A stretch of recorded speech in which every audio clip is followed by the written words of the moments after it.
Dear students, good afternoon.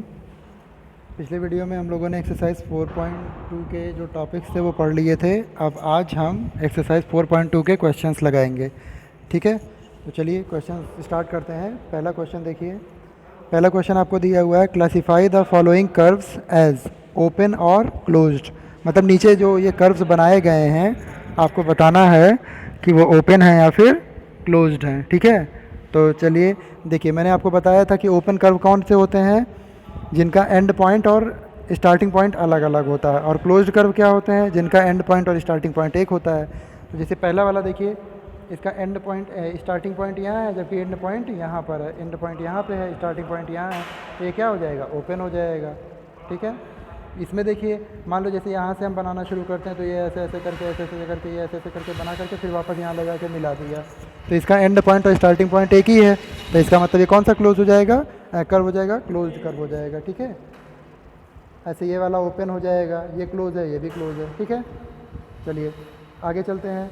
Second वाले question पे दिया है, draw rough diagram to illustrate the following. मतलब आपको क्या करना है, एक रफ डायग्राम बनाना है। किसका, पहले क्वेश्चन ओपन कर्व का। तो सिंपल था, ऊपर से ही कोई देख के बना लो आप लोग, कोई दिक्कत नहीं है। और कुछ अलग बना दो वैसे, अगर मान लो चीटिंग नहीं करना है तो ओपन कर्व का कोई डायग्राम बना लो। जैसे ये हो गया ओपन कर्व आपका ऐसे, ठीक है ना, ये ओपन कर्व हो गया, ये भी ओपन कर्व है। ठीक है, ये सब ओपन है। क्लोज्ड में, तो क्लोज्ड में ये ट्रायंगल हो गया आपका, सर्किल हो गया, याद रहे बस बंद होना चाहिए। ये रेक्टेंगल हो गया, ये क्लोज्ड है। ठीक है, ऐसे ये क्लोज्ड हो गए। थर्ड देखिए, draw any polygon and shade its interior. मतलब कोई एक पॉलीगन ड्रॉ करिए, उसका इंटीरियर ड्रॉ करिए। तो पॉलीगन मतलब कोई भी जो जिसमें 3 या 3 से ज़्यादा साइड्स होती हैं, वो क्लोज्ड फिगर हो, वही तो पॉलीगन होता है। तो एक ट्रायंगल ड्रॉ कर लो आप, और इसके इंटीरियर मतलब इसके अंदर का ऐसे शेड कर दो, बस ये पूरा शेड कर दो, अंदर का हिस्सा पूरा हो गया ये। अगला question 4, consider the following figure and answer the question. अच्छा, फिगर देखना फिर क्वेश्चन बताना है। तो कौन सा फिगर है, ये फिगर है क्या, हाँ ये फिगर है। पूछा इज इट अ कर्व, तो बताइए ये कर्व है या नहीं। तो हाँ कर्व है, क्योंकि मैंने आपको बताया था पिछले वीडियो में कर्व क्या होता है। तो ये हो जाएगा यस इट इज़ कर्व। जिसको नहीं पता है कर्व क्या होता है, पिछला वीडियो देख ले, उसे तुरंत क्लियर हो जाएगा कर्व क्या होता है। और दूसरा क्वेश्चन, ये क्लोज्ड है, तो हाँ क्लोज्ड भी है, तो दोनों में यस यस हो जाएगा आपका।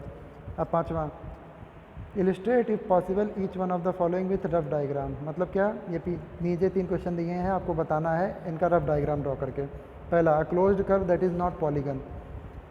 एक क्लोज्ड कर्व ड्रॉ करिए जो कि पॉलीगन ना हो। तो सिंपल सी बात है, पॉलीगन नहीं होने का मतलब है कि उसमें साइड्स ना हो।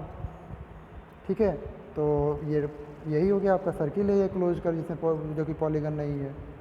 ठीक है, अगला, an open curve made up of entirely line segment. एक ऐसा कर्व ड्रॉ करना जो केवल लाइन सेगमेंट से बना हो। तो अभी मैंने ड्रॉ किया था, ये देखिए ये भी कर्व ही है और लाइन सेगमेंट से बना है। और तीसरा, a polygon with no sides, sorry a polygon with 2 sides. ऐसा पॉलीगन ड्रॉ करना जिसमें 2 साइड हो। कितने साइड्स हो, केवल 2। अभी मैंने आपको बताया पॉलीगन क्या होता है, मुश्किल से 1 आध मिनट पहले। पॉलीगन ऐसा शेप होता है जिसमें 3 या 3 से ज़्यादा साइड्स होते हैं, और वो भी क्लोज्ड होना चाहिए। यहाँ पे कितने साइड दिए हैं, 2। तो ये पॉलीगन बनेगा, बिल्कुल नहीं। तो ये हो जाएगा नॉट पॉसिबल। इसके आगे लिख दीजिएगा नॉट पॉसिबल। ठीक है, क्योंकि ये पॉसिबल ही नहीं है। ठीक, तो चलिए ये हो गया आपका। अब आगे चलें। आगे हम बात करेंगे अपने अगले एक्सरसाइज के टॉपिक की। तो हमारा जो अगला टॉपिक है वो क्या है, वो है एंगल्स। मतलब बेसिकली एंगल के बारे में पढ़ना है आपको कि एंगल क्या होता है। तो चलिए एंगल के बारे में बता दूं। When 2 rays meet each other at a point they form an angle. मतलब जब कोई 2 रे आपस में एक दूसरे को किसी एक पॉइंट पे क्या करें, कट करें, तो वो एंगल बनाती हैं। जैसे मान लो एक रे ये हो गया आपका, एक रे ये हो गया, ठीक है, और एक रे कोई ये हो गया, ऐसे 2 रे हो गई। तो ये दोनों आपस में जा करके इस पॉइंट पे मिल रही है ना यहाँ पे।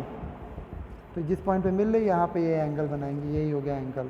या एक दूसरी डेफिनेशन है, द इंक्लाइनेशन बिटवीन 2 साइड्स और 2 rays is known as angle. मतलब 2 साइड या 2 रेज के बीच का जो झुकाव होता है, इंक्लाइनेशन माने झुकाव, उसी को हम एंगल बोलते हैं। ये भी डेफिनेशन है कि ये भी बता सकते हो आप। जैसे ये 2 रेज हैं, इन दोनों के बीच का झुकाव यही है, तो ये एंगल हो गया आपका। अब ये मान लो 50 डिग्री है, 60 डिग्री है, 100 डिग्री जो भी है, ये देखो 60 हो गया। ऊपर जो ये छोटा सा हम डॉट लगाते हैं ऐसे, वो डिग्री, माने एंगल को मेज़र करने का जो यूनिट है वो डिग्री है, ये उसे हम डिग्री बोलते हैं, ठीक है। छोटा सा ऐसे डॉट बना देते हैं ऊपर वो वैल्यू लिखने के बाद, ये 60 वैल्यू है और उसका ये यूनिट है, ठीक है। तो ये हो गया आपका एंगल। अब इसी एंगल में आपका कुछ चीज़ें होती हैं जो मैं आपको बताना चाहता हूँ। जैसे एंगल में आपका क्या होता है, ये एंगल बना है, इसमें साइड्स, तो देखिए जो रेज या आर्म से मिल करके एंगल बनता है उसे साइड बोलते हैं। इसको हम साइड भी बोलते हैं या फिर और इसे आर्म भी कहते हैं, आर्म। तो नीचे वाला भी साइड या आर्म कहलाएगा आपका, साइड और आर्म, ठीक है।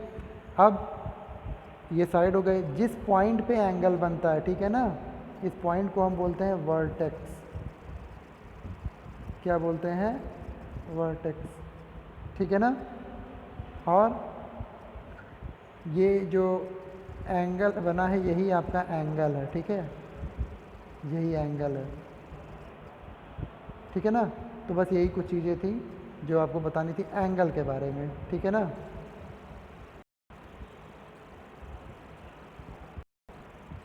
फिगर में यहाँ बना करके आपको दिखाया गया है, ये एंगल बन रहा है, ये दोनों रेज हैं, ठीक है, ये कॉमन पॉइंट है वो, ठीक है ना।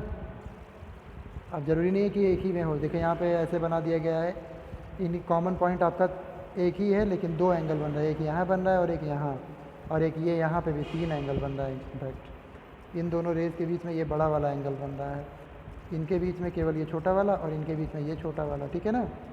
तो समझ में आ गया होगा आई थिंक आपके कैसे एंगल बनता है, ठीक है ना। अब आगे चलते हैं। अच्छा, अब एंगल के अंदर का जो हिस्सा होता है हम उसे इंटीरियर बोलते हैं, ठीक है ना। तो जैसे मान लो यहाँ है, ये देखिए आप फिगर में दिख रहा होगा, ये एंगल बना हुआ है, तो इसके अंदर का ये जो हिस्सा यहाँ तक, ये पूरा यहाँ से लेकर के यहाँ तक का जो हिस्सा ये इंटीरियर में आता है। अब मान लो कोई आपसे कहे कि ये यहाँ एक कोई पॉइंट लगा हुआ है, कहाँ पे, इस जगह पे, ठीक है, दिख रहा है आपको, यहाँ एक पॉइंट लगा है, ये कहाँ पर है, तो आप कहोगे ये इंटीरियर में है। कहाँ बोलोगे, इंटीरियर में बोलोगे, क्योंकि ये ट्रायंगल जो एंगल बना उसके अंदर है, ठीक है। अब अगला इंटीरियर के बाद एक्सटीरियर भी होगा, जस्ट इसका उल्टा। तब एक्सटीरियर क्या होता है, एक्सटीरियर मतलब जो इंटीरियर में ना हो, बस सीधा सीधा। तो आप देख लीजिए ये आपका एंगल बना है, ठीक है, इस एंगल में ये पॉइंट इंटीरियर में अंदर है क्योंकि, और ये वाला जेड वाला जो पॉइंट है वो क्या है, एक्सटीरियर में, क्यों, क्योंकि एंगल यहाँ पे और वो उसके बाहर है, तो ये आपका एक्सटीरियर कहलाएगा, ठीक है। तो बस आई थिंक ये इतना टॉपिक था। अब टॉपिक के बाद में आपका एक्सरसाइज लगाना है आपको 4.3, ठीक है। और 4.3 में कुछ ज़्यादा है भी नहीं, तो चलिए 4.3 भी अभी मैं आपको बता ही देता हूँ, ठीक है ना। फिर हम 4.4 पे चलेंगे बाद में अगले वीडियो में अपने, ठीक है, अभी तो काफ़ी समय है। तो देखिए लिखा हुआ है इसमें, name the angles in the given figure. ये जो फिगर दिया हुआ है आपको, इस फिगर में आपको जो एंगल्स हैं उन एंगल्स के बारे में बताना, कितने एंगल्स बन रहे हैं यहाँ पे, ठीक है। तो चलिए बताइए, देखिए मैं आपको बता दूँ, यहाँ 4 एंगल बन रहे हैं। एक एंगल यहाँ डी पे, एक सी पे, एक ए पे और एक बी पे। अब इसको आप बेसिकली चाहो तो ऐसे angle D comma angle B comma angle A और एंगल सी ऐसे भी लिख सकते हो, लेकिन ऐसे नहीं लिखा जाता है। एंगल का पूरा नाम लिखते हैं। पूरा नाम मतलब, पूरा नाम क्या होता है, पूरा नाम मतलब एंगल कहाँ से बनना शुरू हो रहा है, किस जगह बन रहा है, ये। तो कैसे लिखेंगे, उसको कैसे लिख करके दिखाएंगे, चलिए मैं आपको बताता हूँ एंगल का नाम कैसे लिखते हैं, ठीक है। तो देखिए यहाँ पे जैसे मान लो अगर मैं एंगल ए की बात करूँ, ठीक है ना, ये वाला एंगल ए, तो ये कहाँ से बन रहा है, तो देखिए आप ये कह सकते हो कि ये डी से बनना शुरू हो रहा है। डी से एक रे आई है यहाँ पर ऐसे, और बी से एक रे आई है यहाँ पर ऐसे, और दोनों मिले हैं तो ये एंगल बन गया यहाँ पे। तो याद रखिए जिस पॉइंट पे एंगल बनता है उसको बीच में लिखते हैं, ऐसे बीच में, ठीक है। अब इसके आगे पीछे कौन रहता है, आगे जिस पॉइंट से स्टार्ट हुआ, तो मैंने माना है कि डी से स्टार्ट हुआ तो डी हो गया आगे, और कहाँ पे एंड हुआ, बी पे, तो बी। और इसके आगे एंगल का साइन, ये देखिए ये ऐसे लगाते हैं, ये एंगल का साइन कहलाता है, ठीक है। तो ये हो गया एंगल डी ए बी। लेकिन अब कोई बच्चा ये भी तो कह सकता है कि सर हम चाहते हैं या मैं मानना चाहता हूँ कि बी से शुरू हुआ है, ए पे बना है और डी पे जाके ख़त्म हुआ है, तो कोई बात नहीं, हम इसी को क्या करेंगे, देखो ए पे बना है तो ए तो बीच में ही रहेगा आपका। कहाँ से शुरू करने की बात हो रही है, बी से, तो बी आगे कर देंगे और डी पे ख़त्म हुआ तो डी पीछे कर देंगे और एंगल का साइन लगा देंगे बस। तो ये दोनों एंगल डी ए बी या फिर एंगल बी ए डी दोनों क्या है, सेम है। उन दोनों में से आप चाहे जो भी नाम लिख सकते हो इसका, ठीक है। तो ये केवल एंगल डी की बात हुई अभी, सॉरी ए की बात हुई अभी, एंगल ए की, ठीक है। डी सी बी अभी बचा हुआ है वो आप लिखेंगे, ठीक है। अगले क्वेश्चन पे चलते हैं। क्वेश्चन नंबर 2 दिया हुआ है इसमें कि in the given diagram name the points, points बताने हैं आपको कौन कौन से। देखिए क्वेश्चन में दिया हुआ है in the interior of D O E, मतलब डी कहाँ है, ये देखिए डी है, ये वाला है डी, तो डी ओ और ई कहाँ पर है, यहाँ पर, ये देखिए। तो ये मतलब कहने का मतलब इस एंगल के बीच में के इंटीरियर में कौन सा है, तो एंगल डी और ई के इंटीरियर, डी ओ ई के इंटीरियर में कौन सा है, ए, तो ये हो गया ए। आपका आंसर यही हो गया। अब लिख दीजिएगा ऐसे सेकंड का ए डाल करके, इन द इंटीरियर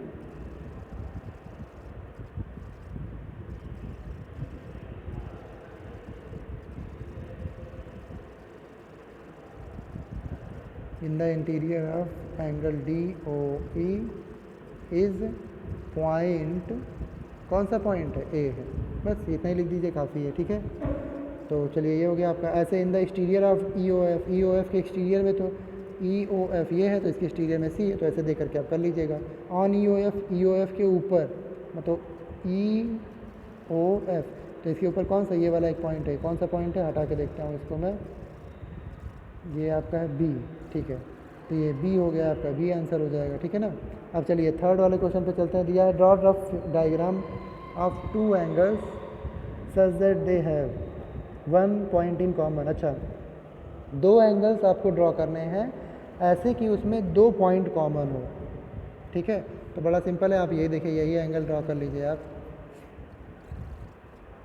ठीक है। ये एक एंगल हो गया और यहाँ से इसी से ये एक एंगल ये हो गया। तो आप देखेंगे कि इसमें कि ये वाला पॉइंट जो है वो क्या है, कॉमन है ना। और दो एंगल बन रहे हैं ना यहाँ पे, एक यहाँ और एक यहाँ, ठीक है। तो ये आपका दो एंगल बन गए और इसमें एक पॉइंट जो होगा आपका क्या, कॉमन हो गया। तो यही फिगर हो गया आपका, आप यही बना दीजिएगा फिगर, ठीक है। ऐसे ही अगले वाले में आपका 2 पॉइंट्स कॉमन लेना है, तो कोई दिक्कत नहीं, यही फिगर आप बना दो फिर से दोबारा से ऐसे, ठीक है। यहाँ पे ऐसे फिगर बना दिया आपने। अब इसमें जो है 2 पॉइंट कॉमन लेना है, तो जो ये कॉमन रे है आपका, एक मिनट, नीचे वाला गड़बड़ हो गया, ये वाला, ठीक है। आप देखेंगे इसमें ये वाली रे जो है वो कॉमन है, मतलब वो इस वाले एंगल में भी पड़ रही है, मिल रहा है ना ये वाला रे, और इस वाले एंगल में भी इस रे का इस्तेमाल हो रहा है, ठीक है। तो ये जो बीच वाली रे है आपकी वो कॉमन है, ठीक है। तो इस कॉमन रे पे ये 2 पॉइंट लगा दो। वैसे तो एक पॉइंट यहाँ ऑलरेडी आपका कॉमन है ओ, मान लो एक पॉइंट यहाँ लगा दिया, इसको बोल दिया क्यू, एक पॉइंट और लगा दिया, इसको बोल दिया आर। तो देखो यहाँ पे क्यू और आर ये दोनों पॉइंट क्या है, कॉमन है, जो कि इस एंगल में भी है और इस एंगल में भी है। 3 पॉइंट कहेगा तो यहाँ लगा देंगे, मेरे ख्याल से अगले वाले क्वेश्चन में 3 पॉइंट है, देखो 4 पॉइंट है तो 4 लगा देंगे बस। और 1 रे कॉमन, तो यही वाला फिगर फिर रहेगा, एक रे यहाँ कॉमन है, देखिए दोनों में, ठीक है। तो इसी फिगर से देखिए सारा काम हो गया। तो इस तरीके से आपका एक्सरसाइज 4.3 भी खत्म हुआ, और 4.4 के लिए हम आगे अगले वीडियो में बात करेंगे, ठीक है।